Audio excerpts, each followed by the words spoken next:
달빛 아래 사연 한수 채널 구독자 여러분, 오늘도 시청해주셔서 감사합니다. 행복하고 즐거운 시간 되시길 바라며 오늘의 사연 시작하겠습니다. 6월 말 강원도 최전방 사단 이하부대의 생활과는 마치 거대한 습기 덩어리 속에 갇힌 듯 했습니다. 장마철이 시작된 지 벌써 일주일째 끈적끈적하고 무거운 공기가 병사들의 목과 가슴을 짓눌러 왔어요. 높은 습도 때문에 숨을 쉬는 것조차 힘들었죠. 시멘트로 지어진 낡은 건물의 벽면에는 굵직한 물방울들이 끊임없이 맺혔다가 바닥으로 떨어져 내렸습니다. 바닥 곳곳에서는 눅눅하고 퀴퀴한 곰팡이 냄새가 코를 찔렀고 병사들이 잠을 자는 침대 매트리스마저 축축하게 젖어 있었어요. 2층 침대의 철제 프레임에도 물기가 맺혀 있었죠. 형광등 불빛조차 습기에 가려져 흐릿하게 보였고 전체적으로 생활관 안은 어둡고 음침한 분위기가 감돌았습니다.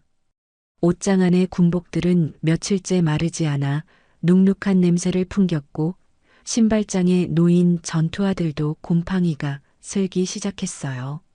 창밖으로는 끝없이 내리는 장맛비가 건물 외벽을 따라 줄줄 흘러내렸습니다. 이런 답답하고 절망적인 환경 속에서 고명철 이등병은 자대 배치를 받은 지 한 달째를 맞고 있었어요. 20살의 평범한 청년이었던 명철은 전라남도 해남의 작은 농촌 마을에서 자라났습니다. 바다가 가까운 그 마을에서는 짠바람이 늘 불어왔고 할머니가 기르시던 텃밭에서 상추와 고추를 따먹으며 어린 시절을 보냈죠. 마을 앞 포구에서는 어부들이 새벽마다 배를 타고 나가는 모습을 볼 수 있었고 저녁이면 갈매기들이 떼지어 날아다니는 평화로운 풍경이 일상이었어요. 학교에서 돌아오면 어머니가 끓여주시던 미역국 냄새가 집 안가득 퍼져 있었고 마당에서는 어머니가 기르시는 닭들이 모이를 쪼아먹고 있었죠.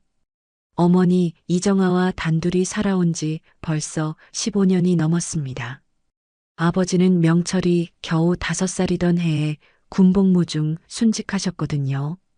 명철의 기억 속 아버지는 늘 군복을 입고 있었어요. 휴가 때마다 집에 와서 명철을 높이 번쩍 들어 올려주시던 큰 손과 우리 명철이는 커서 아빠처럼 훌륭한 군인이 될 거야 라고 말씀하시던 따뜻한 목소리만이 희미하게 남아 있었죠. 아버지의 유품 중에는 낡은 군번줄과 함께 작은 금속 명패가 있었는데 어머니는 그것을 방 안작은 서랍 깊숙이 소중히 간직하고 계셨습니다. 가끔 명철이 잠들기 전에 어머니가 그 서랍을 열어보시며 조용히 눈물을 흘리시던 모습을 본 적이 있었어요. 그래서 명철에게 군대라는 곳은 아버지의 마지막 흔적이 남아있는 곳이면서 동시에 막연한 두려움의 대상이기도 했습니다. 입대 전날 밤 어머니가 아버지의 낡은 군번줄을 꺼내 보여주시며 눈물을 흘리셨던 기억이 선명했어요. 아들아, 아빠처럼 되지는 말아라. 그냥 무사히만 돌아와라라고 하시던 어머니의 떨리는 목소리가 아직도 귓가에 맴돌았습니다. 그날 밤 명철은 어머니 품에 안겨서 함께 울었어요. 어머니의 마른 손이 명철의 머리를 쓰다듬어 주시던 감촉이 그리웠습니다. 하지만 현실은 명철이 상상했던 것보다 훨씬 더 가혹하고 절망적이었어요. 자대에 배치된 첫날부터 선임들의 시선이 곱지 않았습니다. 특히 상병 김태영과 일병 박성호는 명철을 유독 눈에 가시처럼 여겼죠. 김태현은 키가 180cm가 넘는 큰 체격에 날카로운 눈빛을 가진 사람이었어요. 서울 강남 출신인 그는 평소에도 지방 출신 병사들을 깔보는 기색을 숨기지 않았습니다. 부유한 집안에서 자란 티가 역력했고 말투도 건방지고 거만했어요. 박성호는 상대적으로 작은 키였지만 목소리가 크고 거칠어서 더욱 위압적으로 느껴졌습니다. 부산 출신이었지만 서울 사람들과 어울리려고 애쓰는 모습이 보였어요. 야, 이 전라도 새끼. 말투부터 거슬리네. 여긴 서울 아니야, 알겠냐? 사투리 쓰지 말고 표준어로 말해. 무슨 시골 촌놈같이. 김태연이 비아냥거리는 목소리로 말했을 때 명철은 어떻게 대답해야 할지 몰라 그저 우물쭈말 수밖에 없었습니다. 고향에서는 자연스럽게 나오던 사투리가 이곳에서는 조롱의 대상이 되었어요. 다른 병사들도 명철의 말투를 과장되게 흉내내며 킥킥거렸죠. 아이고, 그라제. 그려. 뭔 일이여? 라고 흉내내며 배를 잡고 웃어댔습니다. 심지어 어떤 병사는 명철이 말할 때마다 휴대폰으로 녹음을 해서 나중에 다른 사람들에게 들려주며 놀리기도 했어요. 아이고, 우리 명철이 서러워하네. 엄마 보고 싶지? 엄마한테 편지 써서 징징거릴 거야? 전라도에서 김치라도 택배로 보내달라고 할까? 아니면 미역국? 박성호의 조롱 섞인 목소리가 생활관 전체에 울려 퍼졌습니다. 다른 병사들도 따라서 웃어댔어요. 명철은 고개를 푹 숙이고 아무 말도 할 수 없었습니다. 반박하거나 항의하면 더 심한 괴롭힘이 기다리고 있다는 걸 벌써 몸으로 익혔거든요. 첫 주에 한 번 저도 똑같은 대한민국 국민입니다라고 말했다가 일주일 동안 화장실 청소를 혼자 해야 했던 기억이 생생했어요. 그날 밤 화장실에서 변기를 닦으며 몰래 눈물을 흘렸던 기억이 아직도 선명했습니다. 밤이 되면 상황은 더욱 심각해졌어요. 소등 후에도 선임들의 괴롭힘은 계속되었습니다. 이불을 뺏기거나 한밤중에 깨워서 의미 없는 일을 시키거나 세면장 청소를 혼자 하게 하는 일이 다반사였죠.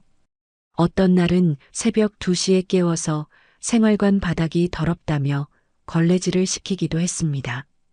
명철은 눈물을 참으며 그 모든 것들을 견뎌내야 했어요. 다른 병사들은 모두 잠들어 있는 고요한 밤에 혼자서 차가운 물걸레를 들고 바닥을 닦아야 했습니다. 무릎이 시려워 떨렸지만 소리내서 울 수도 없었어요. 특히 오늘 같은 장마철 비 오는 날에는 상황이 더욱 악화되었습니다. 축축한 날씨 때문에 모든 사람들의 기분이 더욱 나빠져 있었거든요. 선임들의 표정은 더욱 험악해졌고 사소한 일에도 화를 내는 일이 많아졌어요. 새벽 5시 기상 나팔 소리와 함께 시작된 작업 분담에서 명철만 홀로 야외 작업에 투입되었습니다. 하사 이소윤이 작업 배치표를 읽어 내려갔을 때 다른 병사들은 모두 실내 작업을 배정받았어요. 김태연, 박성호는 창고 정리, 이병수, 최민호는 사무실 청소, 정우진, 한승우는 세탁실 관리. 하사 이소윤의 차가운 목소리가 생활관에 울려 퍼졌습니다. 30살 정도로 보이는 이소윤은 평소에도 명철을 유독 싫어하는 기색을 숨기지 않았어요. 키가 작고 마른 체형이었지만 목소리만큼은 날카롭고 위압적이었습니다. 안경 너머로 명철을 바라보는 눈빛에는 언제나 차가운 적대감이 서려 있었어요. 분명히 부대 창고에는 우비가 충분히 있었습니다. 명철도 그걸 알고 있었죠. 지난주에 창고 정리를 할 때 직접 본 기억이 있었거든요. 새 것으로 보이는 우비들이 선반에 가지런히 정리되어 있었는데 적어도 30벌은 넘어 보였어요.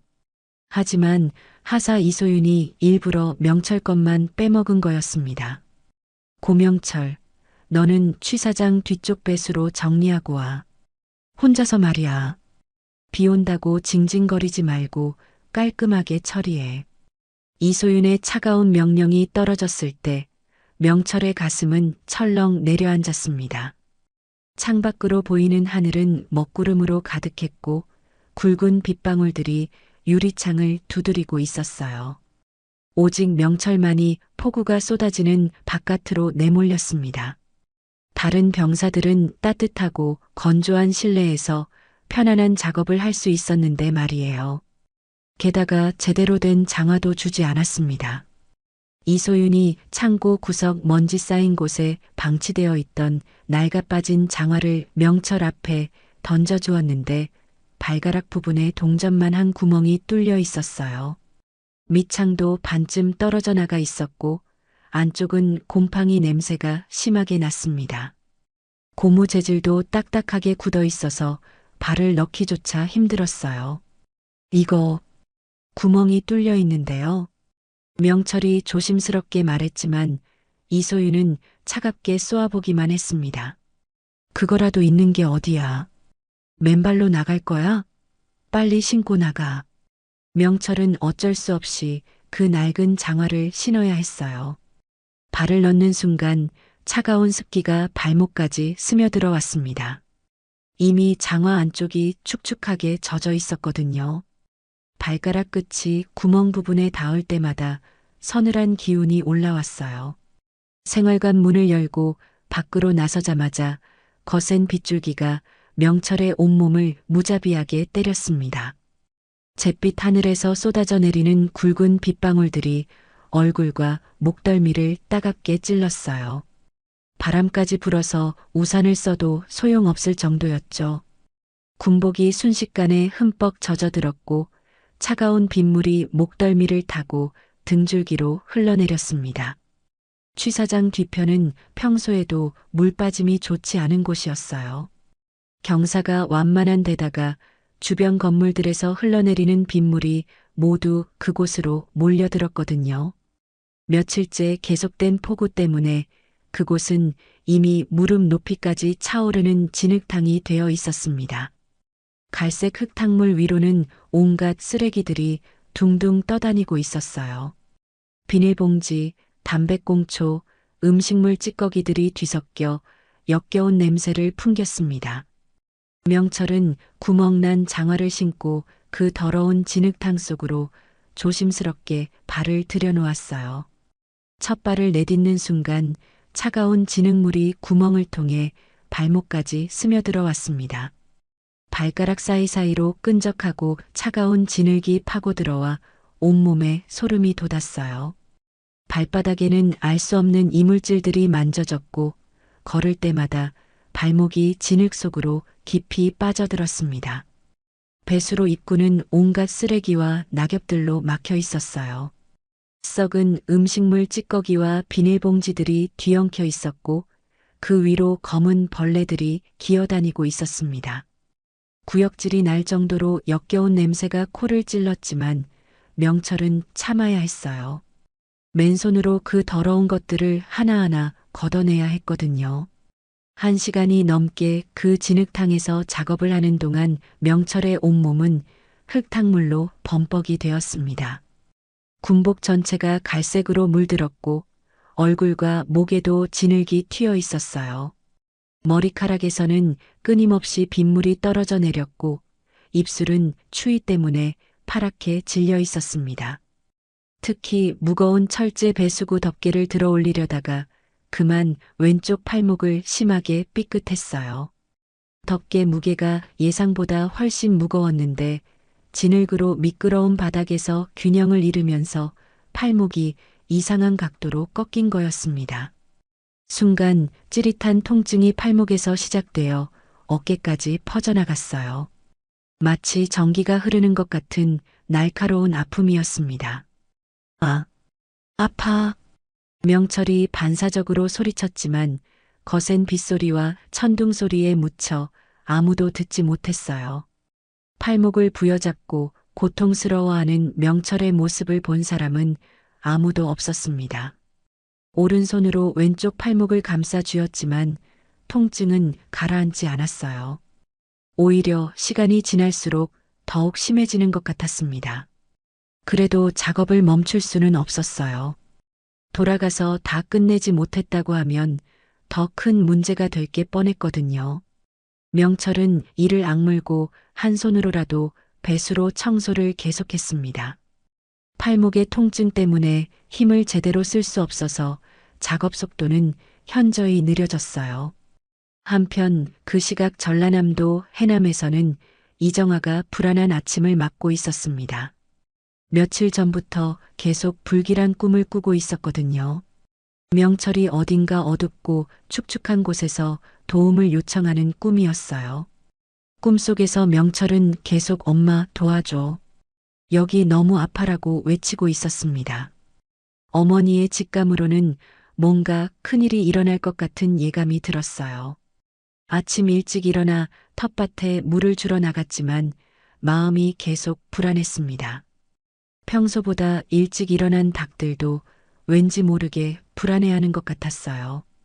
하늘을 올려다보니 먹구름이 몰려오고 있었고 멀리서 천둥 소리가 들려왔습니다. 이정아는 불안한 마음을 달래기 위해 명철에게 면회를 가기로 결심했습니다. 평소에는 한 달에 한 번 정도 면회를 갔었는데 이번에는 뭔가 급한 마음이 들었어요. 새벽 5시에 일어나서 서둘러 준비를 시작했습니다. 명철이 좋아하는 김치와 된장, 그리고 손수 만든 멸치볶음을 검은 봉지에 정성스럽게 담았어요. 냉장고에서 꺼낸 음식들을 하나하나 포장하면서도 마음 한구석의 불안감은 사라지지 않았습니다. 해남에서 강원도까지는 버스만 4번을 갈아타야 하는 긴 여행이었어요. 첫 번째 버스는 새벽 6시 반에 출발하는 광주행 시외버스였습니다. 이정아는 낡은 회색 셔츠에 검정 바지를 입고 버스 정류장으로 향했어요. 손에는 명철을 위해 준비한 음식이 든 검은 봉지와 작은 가방을 들고 있었습니다. 가방 안에는 몇 년 전부터 소중히 간직해온 남편의 유품들이 들어 있었어요. 광주에서 서울까지, 서울에서 춘천까지, 춘천에서 다시 부대 근처까지 총 9시간이 넘는 여행이었습니다. 버스 안에서 이정아는 계속 창밖을 바라보며 명철을 걱정했어요. 특히 춘천을 지나면서부터는 하늘이 점점 어두워지기 시작했고 굵은 빗방울들이 버스 창문을 두드리기 시작했습니다. 부대 근처에 도착했을 때는 이미 오후 4시가 넘어 있었어요. 장맛비가 본격적으로 쏟아지고 있었습니다. 이정아는 우산도 제대로 준비하지 못한 채 빗속을 걸어야 했어요. 회색 셔츠는 금세 비에 젖어 몸에 달라붙었고 검은 봉지를 품에 꼭 안고 부대 정문을 향해 걸었습니다. 부대 정문에 도착했을 때 이정아의 온몸은 흠뻑 젖어 있었어요. 머리카락에서는 끊임없이 물이 떨어져 내렸고 신발 안으로도 빗물이 스며들어 있었습니다. 하지만 아들을 만날 생각에 그런 것들은 개의치 않았어요. 위병소로 다가가서 조심스럽게 문을 두드렸습니다. 안녕하세요. 고명철 이등병 어머니입니다. 면회 왔는데요. 위병소 안에 있던 하사가 귀찮다는 듯 고개를 들었어요. 28살 정도로 보이는 그는 이정아를 위아래로 훑어보더니 차가운 목소리로 말했습니다. 면회 불가입니다. 부대 상황상 오늘은 면회를 받을 수 없어요. 돌아가시죠. 그럼 아들이 다치거나 아픈 건 아닌가요? 요즘 계속 이상한 꿈을 꿔서 걱정이 되어서요. 이정아의 목소리에는 애절함이 묻어 있었습니다.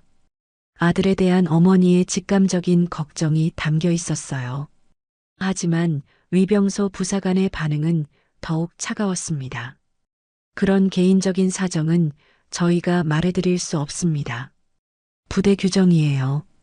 그냥 돌아가세요. 제발이요.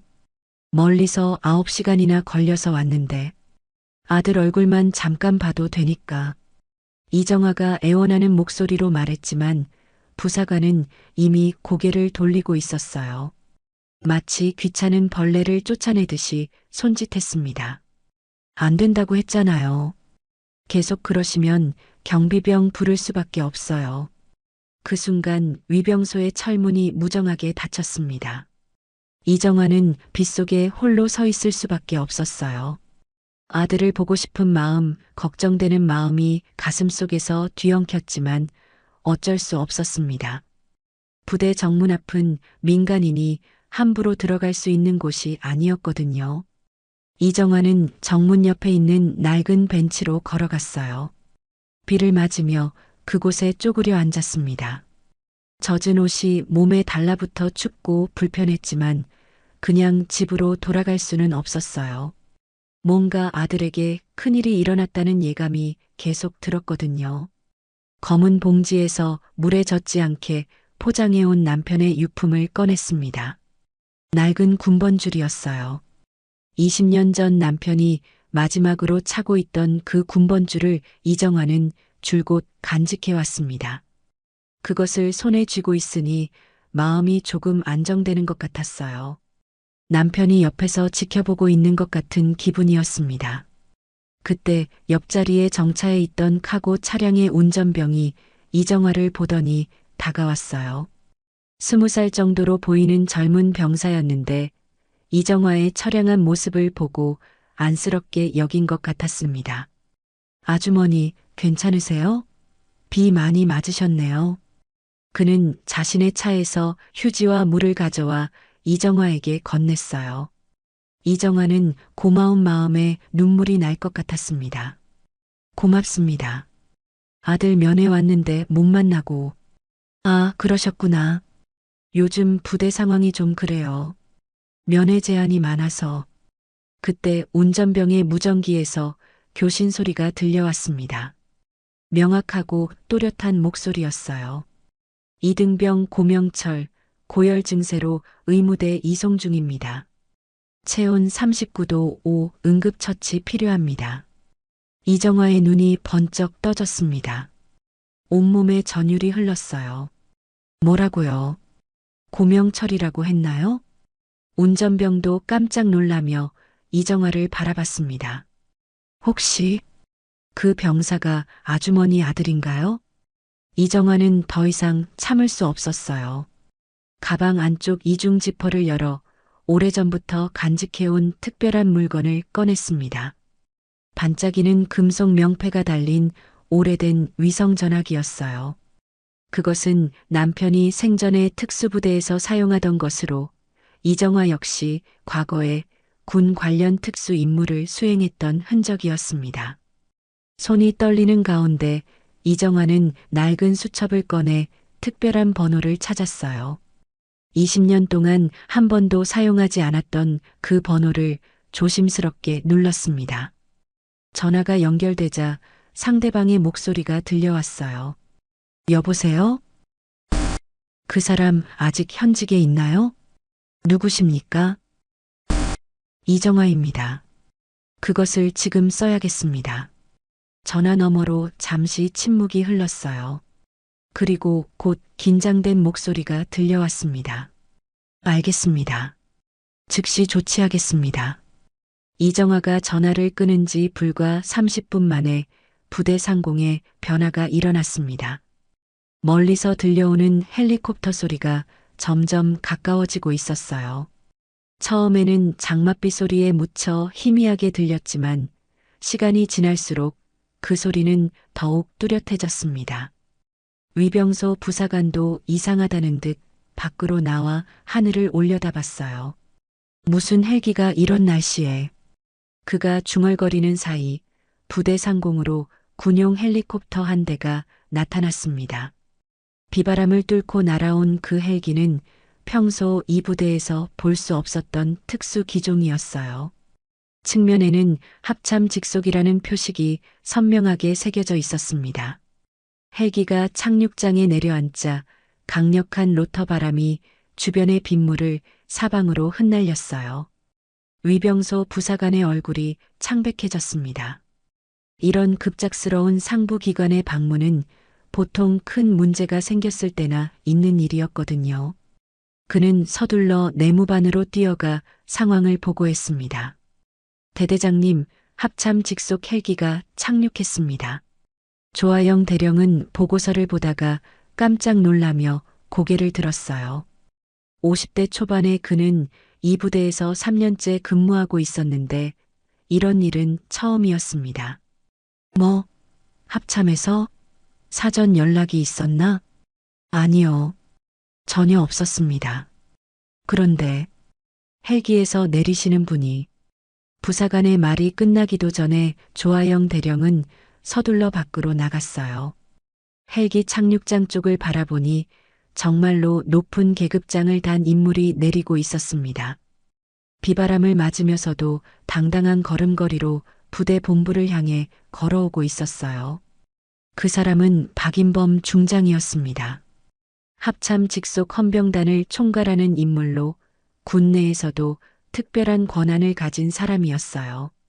키가 크고 어깨가 넓은 체격에 날카로운 눈빛을 가진 그는 30년 넘는 군 경력의 베테랑이었습니다. 그와 함께 내린 경호팀원들도 모두 특수부대 출신으로 보였어요. 조아영 대령은 황급히 경례를 했습니다. 박인범 중장님, 갑작스러운 방문의 대비가 미흡해서 죄송합니다. 박인범 중장은 차갑게 대답했어요. 대비는 무슨 대비야? 이정아 씨가 지금 어디 있나? 이정아 씨라고 하시면 아까 위병소에서 면회 거절당한 그 사람 말이야. 조아영 대령의 얼굴이 더욱 창백해졌습니다. 설마 면회객 한 명 때문에 합참에서 직접 사람이 온 건 아니겠지만 뭔가 심상치 않은 분위기였어요. 한편 부대 내간이 격리실에서는 이정아가 임시 보호 조치를 받고 있었습니다. 위병소에서 계속 서 있을 수는 없어서 일단 부대 안으로 들어와 있었던 거였어요. 간이 격리실은 작고 어두운 방이었는데 간단한 침대와 의자만 놓여 있었습니다. 이정아는 그곳에서 젖은 옷을 입은 채 조용히 앉아 있었어요. 부대 행정실에서는 이정아의 신분을 무연고 외부인으로 처리해 놓은 상태였습니다. 단순히 면회를 요청한 민간인 정도로만 기록되어 있었어요. 중위 최동식이 그 처리를 담당했는데 그는 평소에도 민간인들을 귀찮게 여기는 편이었습니다. 뭐 별거 아닌 일로 난리를 치네. 그냥 집에 보내면 될걸. 최동식이 무심하게 중얼거리고 있을 때 갑자기 부대 전체에 긴급 방송이 울려 퍼졌습니다. 전 부대원 비상 집합. 모든 간부는 즉시 본부로 집합하시기 바랍니다. 그제서야 최동식도 뭔가 심상치 않다는 걸 깨달았어요.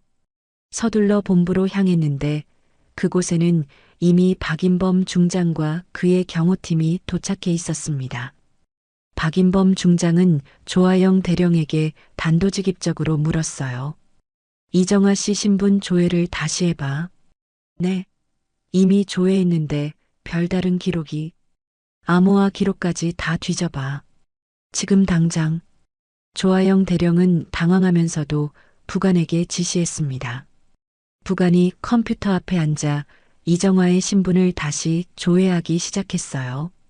일반적인 조회에서는 아무것도 나오지 않았지만 박인범 중장이 직접 암호화 기록, 열람 권한을 입력하자 상황이 달라졌습니다. 화면에 나타난 기록을 본 모든 사람들이 경악했어요.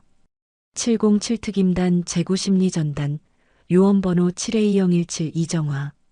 생존자 없음으로 처리됨. 부관이 떨리는 목소리로 읽어내려갔습니다. 707특임단은 군 내에서도 극비로 분류되는 특수부대였어요. 그곳 출신이라는 것은 이정아가 단순한 민간인이 아니라는 뜻이었습니다. 조아영 대령의 입이 벌어졌어요. 이런. 지금까지 그분을 VIP도 아닌 그냥 유령처럼 취급한 거야? 박인범 중장의 표정이 더욱 굳어졌습니다. 그래서 내가 직접 온 거야. 이정아 씨는 이 나라가 기억해야 할 사람이지 문전박대당할 사람이 아니라고. 그 순간 의무대에서 급보가 들어왔어요. 고명철 이등병이 감염성 쇼크 진단을 받으며 중환자실로 긴급 이송되었다는 내용이었습니다. 팔목 부상 부위에서 시작된 감염이 온몸으로 퍼진 상태였어요. 체온은 40도를 넘어서고 있었고 혈압도 위험 수준까지 떨어져 있었습니다. 이 소식을 들은 박인범 중장은 즉시 이정아를 만나러 갔어요. 간이 격리실 문을 열고 들어서자 이정화가 조용히 일어났습니다. 그녀의 눈에는 어머니로서의 간절함과 동시에 과거 특수요원이었던 냉정함이 동시에 드러나 있었어요. 내 아들, 고명철, 살아있습니까? 이정화의 목소리는 떨리고 있었지만 그 속에는 강한 의지가 담겨 있었어요.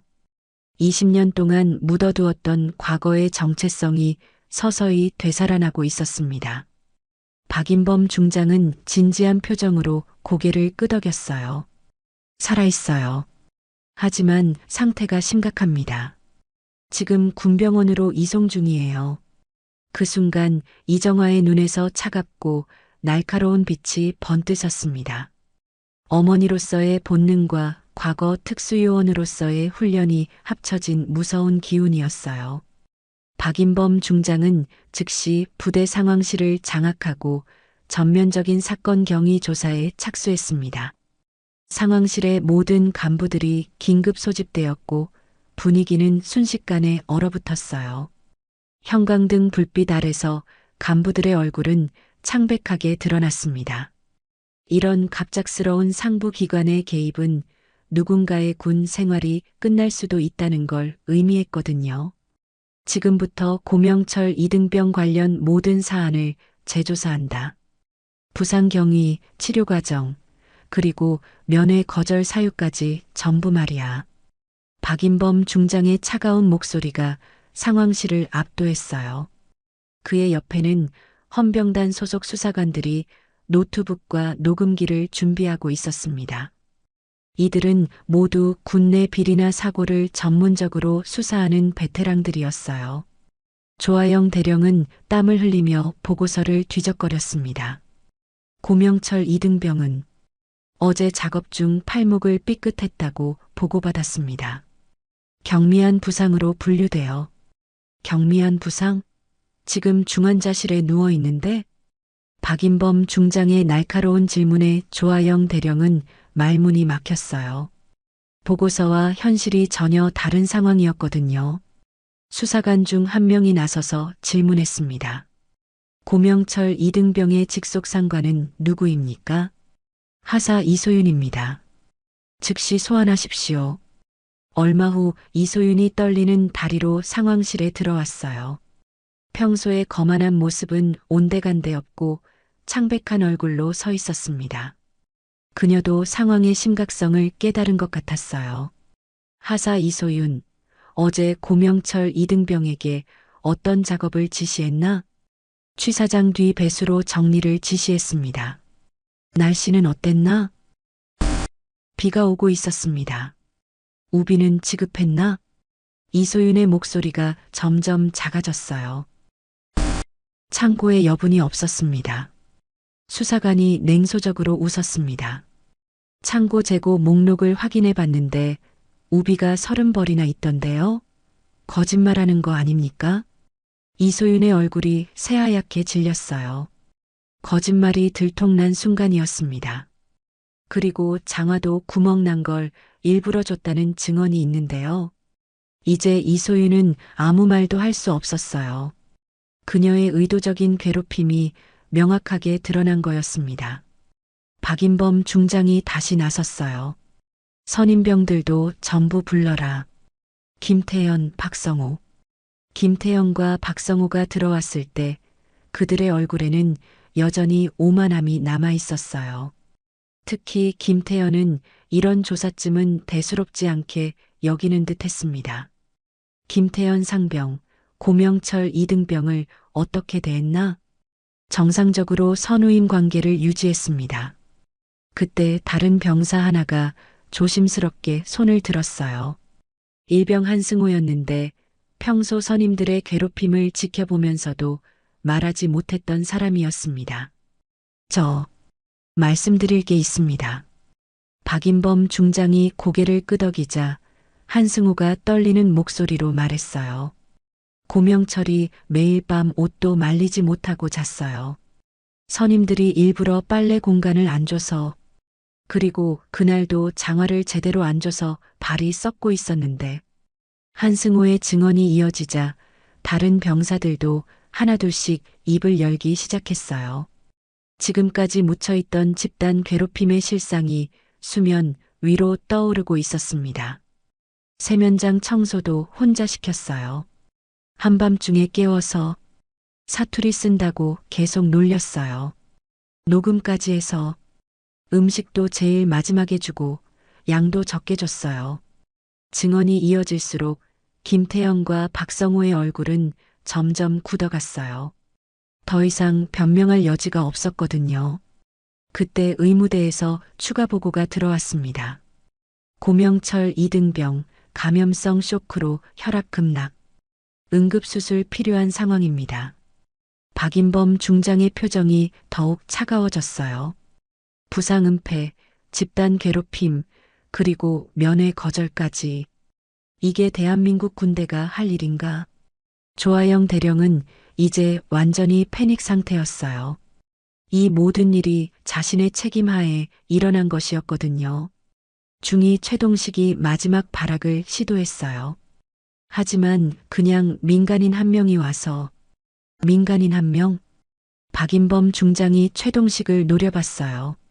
그 민간인 한 명이 누군지나 알고 말하는 거야? 이정아 씨는 이 나라가 기억하지 못했을 뿐이지 너희가 평생 마주할 수 없는 인물이야. 최동식의 입이 벌어졌어요. 도대체 고명철의 어머니가 누구이기에 이런 일이 벌어지는 건지 이해할 수 없었습니다. 707특임단 출신이야.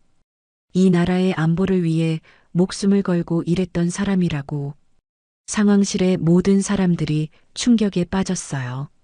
707특임단은 군 내에서도 전설 같은 존재였거든요. 가장 위험한 임무를 수행하는 특수부대 중에 특수부대였어요. 박인범 중장이 최종 선언을 했습니다. 내 직권으로 부대장 및 관련 간부진 전원 직무정지 처분한다. 그리고 고명철 이등병 사건은 헌병단이 직접 수사할 거야. 조아영 대령과 최동식 중위, 그리고 이소윤 하사의 얼굴이 새하얗게 질렸어요. 군 생활이 끝났다는 걸 직감했거든요. 김태현도 이제 더 이상 오만한 표정을 지을 수 없었어요. 이렇게 될 줄은. 모르긴 몰라도 내 부모님이 이 소식 들으면 기절하실 거야. 내가 어떤 짓을 했는지 말이야. 박인범 중장의 차가운 말에 김태현은 완전히 무너졌어요. 지금까지의 거만함은 온데간데였고 떨리는 목소리로 말했습니다. 죄송합니다. 정말 죄송합니다. 하지만 이미 늦었어요. 한 사람의 인생을 망가뜨릴 뻔한 일에 대한 책임은 누군가 져야 했거든요.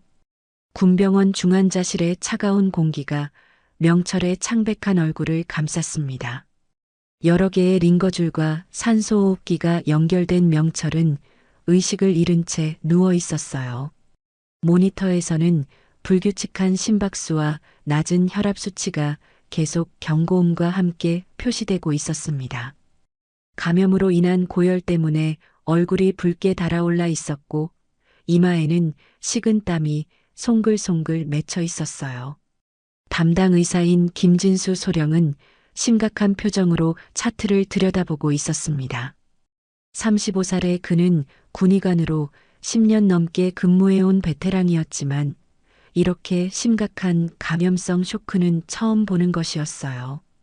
팔목 상처 부위에서 시작된 감염이 혈류를 타고 전신으로 퍼진 상태입니다. 폐혈증 초기 단계로 보이는데 김진수 소령이 옆에 선 간호사에게 설명하고 있을 때 중환자실 문이 열렸습니다. 박인범 중장과 함께 이정아가 들어왔어요. 이정아는 아직 젖은 회색 셔츠를 입고 있었지만 그런 건 중요하지 않았습니다. 아들의 창백한 모습을 본 순간 그동안 참고 있던 감정이 한꺼번에 터져 나왔어요. 명철아. 이정아의 목소리는 떨렸지만 눈물은 흘리지 않았습니다. 대신 아들의 침대 옆으로 다가가 조심스럽게 명철의 손을 잡았어요. 차갑고 축축한 손이었습니다. 평소보다 훨씬 말랐고 손목 부위에는 두꺼운 붕대가 감겨 있었어요. 김진수 소령이 상황을 설명했습니다. 상처 부위를 제때 치료하지 못해서 세균 감염이 심해진 상태입니다. 아마 며칠 동안 방치되었던 것 같은데. 며칠 동안 방치요? 이정화의 목소리에 차가운 분노가 섞여 들어갔어요. 어머니로서의 본능적인 분노와 함께 과거 특수요원이었던 그녀의 냉철함이 되살아나고 있었습니다. 네, 초기에 적절한 치료를 받았다면 이렇게까지 악화되지는 않았을 텐데요. 환자가 계속 진흙물에 노출되면서 상처 부위에 각종 세균이 침투한 것 같습니다. 박인범 중장이 김진수 소령에게 물었어요. 생명에는 지장이 없겠지? 지금 강력한 항생제 치료를 하고 있습니다. 다행히 젊고 건강한 편이라 회복 가능성은 높습니다. 하지만 며칠 더 늦었다면 김진수 소령의 말이 끝나기 전에 명철이 희미하게 눈을 떴어요. 마취에서 서서히 깨어나고 있었습니다. 처음에는 초점이 맞지 않던 시선이 점차 선명해지더니 어머니의 얼굴을 알아봤어요. 엄마, 정말 왔어요? 명철의 목소리는 갈라져 있었고 거의 속삭임에 가까웠습니다. 고열과 탈수 때문에 목이 말라 있었거든요. 그래도 어머니를 알아보는 눈빛에는 안도감이 가득했어요. 그럼 내가 불렀잖아. 꿈에서. 이정화는 아들의 손을 더욱 꽉 쥐었습니다. 정말로 며칠 전부터 계속 명철이 도움을 요청하는 꿈을 꾸고 있었거든요. 어머니의 직감이 맞았던 거였어요. 명철은 어머니의 손길에 눈물을 흘렸습니다. 지난 한 달 동안 참고 견뎠던 모든 고통과 외로움이 한꺼번에 터져나왔어요. 엄마, 저 정말 힘들었어요. 아무도 도와주지 않았어요. 이제 괜찮아. 엄마가 왔으니까. 이정화는 가방에서 소중히 간직해온 물건을 꺼냈습니다. 남편의 낡은 군번줄과 함께 작은 금속 명패였어요. 707 특임단의 마크가 새겨진 그 명패를 명철의 손에 쥐어주었습니다. 아빠도 이거 차고 싸웠지. 이제 너도 살아야 해. 살아서 이겨내야 해. 명철은 그 차가운 금속 명패를 만지며 뭔가를 느꼈어요. 아버지의 존재, 그리고 어머니의 강인함을 동시에 느낄 수 있었습니다. 지금까지 모르고 있었지만 자신이 평범한 집안 출신이 아니라는 걸 어렴풋이 깨달았어요. 엄마, 이게 뭐예요? 내 아빠가 목숨 걸고 지켰던 것들이야. 그리고 엄마도 마찬가지였고, 이정화의 목소리에는 과거에 대한 자긍심과 동시에 아픔이 섞여 있었어요. 20년 동안 숨겨왔던 자신의 정체성을 아들에게 조금씩 드러내고 있었습니다. 박인범 중장이 조용히 지켜보다가 입을 열었어요. 명철아, 내 어머니는 이 나라를 위해 많은 일을 하신 분이야. 그리고 내 아버지도 마찬가지였고, 명철은 혼란스러웠지만 어머니의 손을 잡고 있으니 마음이 안정되었어요. 그동안 얼마나 어머니를 그리워했는지 새삼 깨달았습니다. 엄마, 저 이제 어떻게 되는 거예요? 걱정하지 마. 이제 모든 게 달라질 거야. 이정화의 말에는 확신이 있었어요. 이미 부대에서는 대대적인 변화가 시작되고 있었고 명철을 괴롭혔던 사람들은 모두 처벌을 받게 될 것이었거든요. 그때 중환자실 밖에서 소란이 일어났습니다. 누군가 큰 소리로 이야기하고 있었어요. 도대체 뭔 일이 일어난 거야? 부대장이 직무정지라고? 김태현이랑 박성호도 징계위원회에 회부된다던데. 고명철 엄마가 무슨 대단한 사람이라던데. 복도에서 들려오는 소란스러운 이야기들이 중환자실까지 들려왔어요. 이미 부대 전체에 소문이 퍼지고 있는 것 같았습니다. 김진수 소령이 이정화에게 말했어요. 환자는 일주일 정도 입원 치료가 필요합니다. 감염이 완전히 가라앉을 때까지는 안심할 수 없어요. 제가 여기서 돌봐드릴게요. 이정화의 말에 박인범 중장이 고개를 끄덕였어요. 그렇게 하시죠. 그리고 이정화 씨. 박인범 중장이 조심스럽게 말을 꺼냈습니다. 이번 일을 계기로 특임단 복권 문제도 논의해보면 어떨까요? 이미 국방부에서도 관심을 보이고 있고.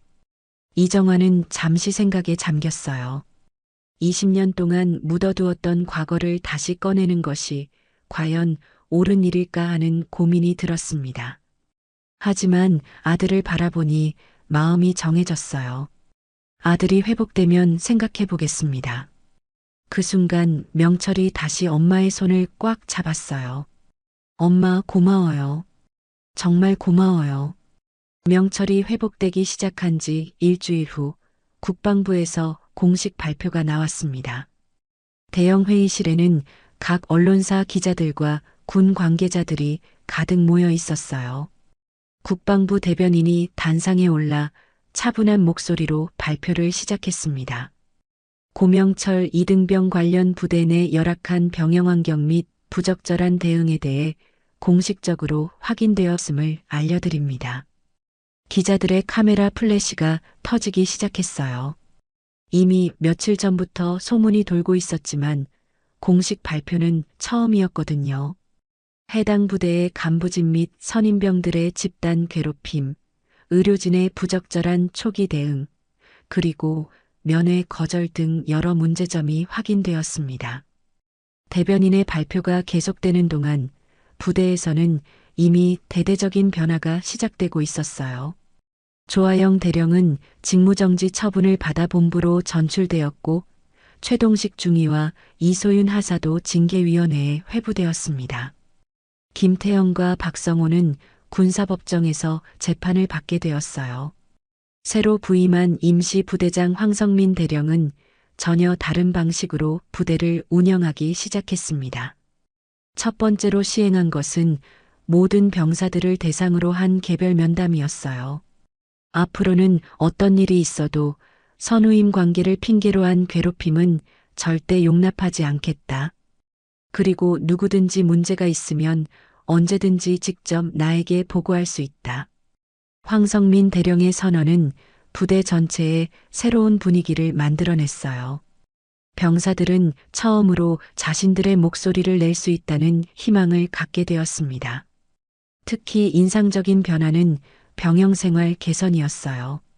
습한 생활관에는 제습기와 환풍기가 설치되었고 빨래 건조 공간도 충분히 확보되었습니다.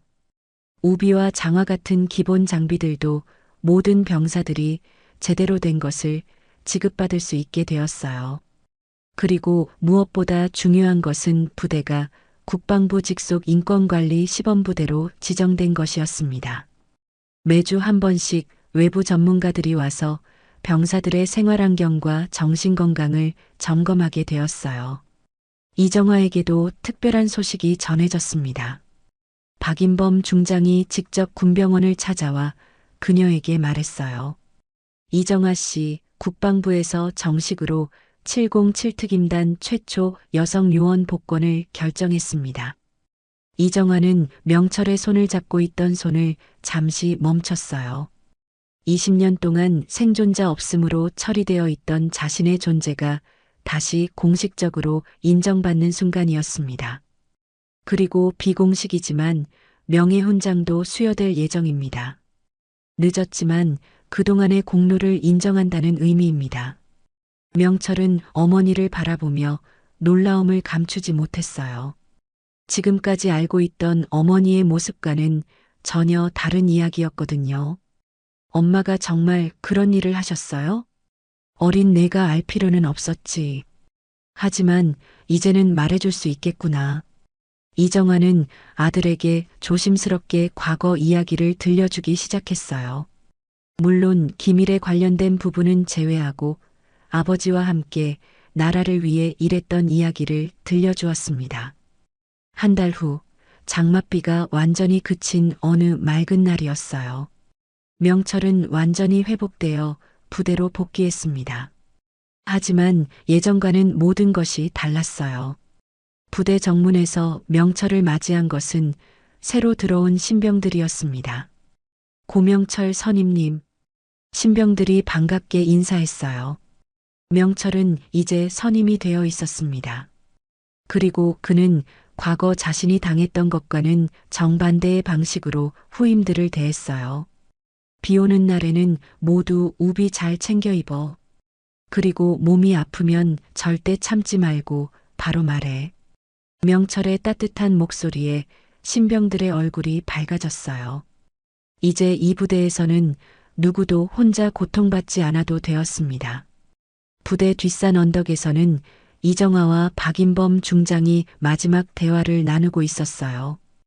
이정아는 이제 집으로 돌아갈 준비를 하고 있었습니다. 정말 돌아가실 건가요? 국방부에서 특별보좌관 자리를 제안했는데 박인범 중장의 말에 이정아는 조용히 고개를 저었어요. 20년 동안 못다한 엄마 역할을 해야죠. 명철이가 제대할 때까지는. 그렇다면 가끔 자문을 요청해도 될까요? 특히 병역문화 개선 관련해서 말입니다. 그 정도는 기꺼이 도와드리겠습니다. 이정아는 흙물 튄 운동화를 벗어들고 천천히 언덕길을 걸어 내려갔어요. 멀리서 바라보는 부대의 모습은 한 달 전과는 완전히 달라 보였습니다. 병사들이 편안하게 웃으며 이야기하는 모습, 선우임이 서로 존중하며 대화하는 모습이 보였어요. 하늘 위로는 작전용 헬기가 프로펠러 소리를 내며 날아가고 있었어요. 박인범 중장이 다른 업무를 위해 떠나는 헬기였습니다. 그 소리가 점점 멀어지면서 부대는 다시 평온을 찾았어요. 하지만 이제는 다른 종류의 평온이었습니다. 억압과 침묵의 평온이 아니라 서로를 존중하고 배려하는 건강한 평온이었어요. 그날 저녁 생활관에서 병사들 사이에는 새로운 전설이 생겨났습니다. 여기 엄마한테 전화 잘못 걸었다가 부대 전체가 뒤바뀐 선임이 있다더라. 정말? 그게 고명철 선임 이야기야? 응, 그 선임 엄마가 엄청난 사람이래. 특수부대 출신이라고. 신병들은 명철을 바라보는 눈빛이 달라졌어요. 존경과 호기심이 섞인 시선이었습니다. 하지만 명철은 그런 관심보다는 따뜻한 부대 분위기가 더 좋았어요. 밤이 되어 소등 시간이 되었을 때 명철은 창밖을 바라보며 생각했습니다. 이제 이 부대에서는 누구도 혼자 아파하지 않아도 된다는 것, 그리고 어머니의 사랑이 얼마나 강력한 힘인지를 깨달았어요. 명철의 저녁이 겨우 석 달 앞으로 다가온 가을날이었습니다. 부대 뒷산의 단풍이 붉게 물들기 시작했고 차가운 바람이 불어오고 있었어요. 그날은 새로 들어온 후임들을 위한 오리엔테이션이 있는 날이었습니다. 명철은 이제 상병이 되어 신병 교육을 담당하는 역할을 맡고 있었어요.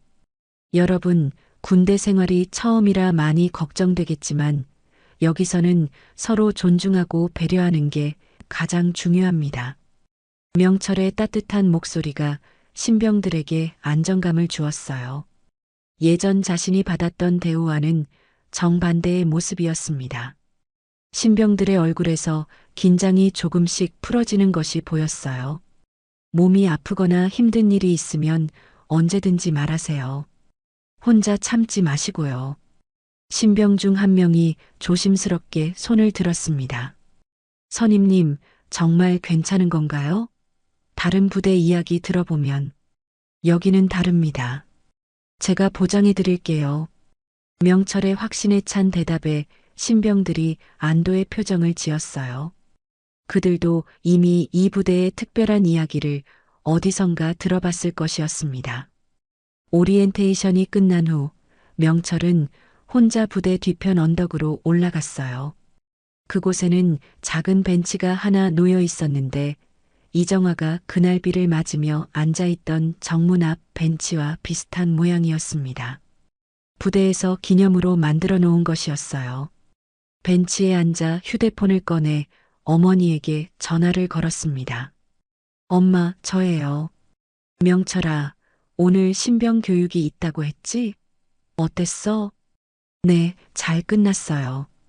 엄마 덕분에 이제는 정말 좋은 부대가 됐어요. 전화 너머로 이정화의 웃음소리가 들려왔어요. 요즘 어머니는 예전보다 훨씬 밝아지신 것 같았습니다. 아들의 문제가 해결되고 자신의 과거도 공식적으로 인정받으면서 마음의 짐을 많이 덜어낸 것 같았어요. 명철아, 어제 박 중장님한테서 연락이 왔어. 내가 전역하면 추천서를 써주신다고 하시더라. 추천서요? 응, 대학교든 취업이든 어디든 도움이 될 거야. 내가 이 일을 계기로 많이 성장했다고 하시더라. 명철은 감사한 마음이 들었어요. 처음에는 그저 고통스럽기만 했던 경험이 이제는 자신을 더 강하게 만들어준 시간이었다는 걸 깨달았습니다. 엄마, 전역하면 뭐 하고 싶으세요? 글쎄, 한동안은 아들 밥이나 해주고 싶어. 그동안 못해준 엄마 역할 말이야. 이정화의 목소리에는 따뜻함이 가득했어요. 20년 동안 혼자 아들을 키우면서도 자신의 과거를 숨겨야 했던 그녀에게 이제는 모든 것을 털어놓고 아들과 진솔한 대화를 나눌 수 있게 된 것이었습니다. 그리고 가끔은 다른 부대들 문제 해결도 도와달라고 하시더라. 병역 문화 개선 자문 같은 거 말이야. 그것도 좋은 일인 것 같아요. 엄마가 다른 아들들도 도와주시는 거잖아요. 명철의 말에 이정화가 감동한 목소리로 대답했어요. 우리 아들이 정말 많이 컸구나. 이제는 다른 사람까지 생각할 줄 아는 어른이 됐어. 전화를 끊고 명철은 부대 전체를 내려다봤습니다. 저녁 시간이라 병사들이 식당에서 저녁을 먹고 있는 모습이 보였어요. 웃음소리와 대화 소리가 여기까지 들려왔습니다. 예전처럼 억압적이고 무거운 분위기가 아니라 정말로 건강하고 밝은 분위기였어요. 그때 후임 중 하나인 이병 최민수가 언덕 위로 올라왔습니다. 선임님, 여기 계셨구나.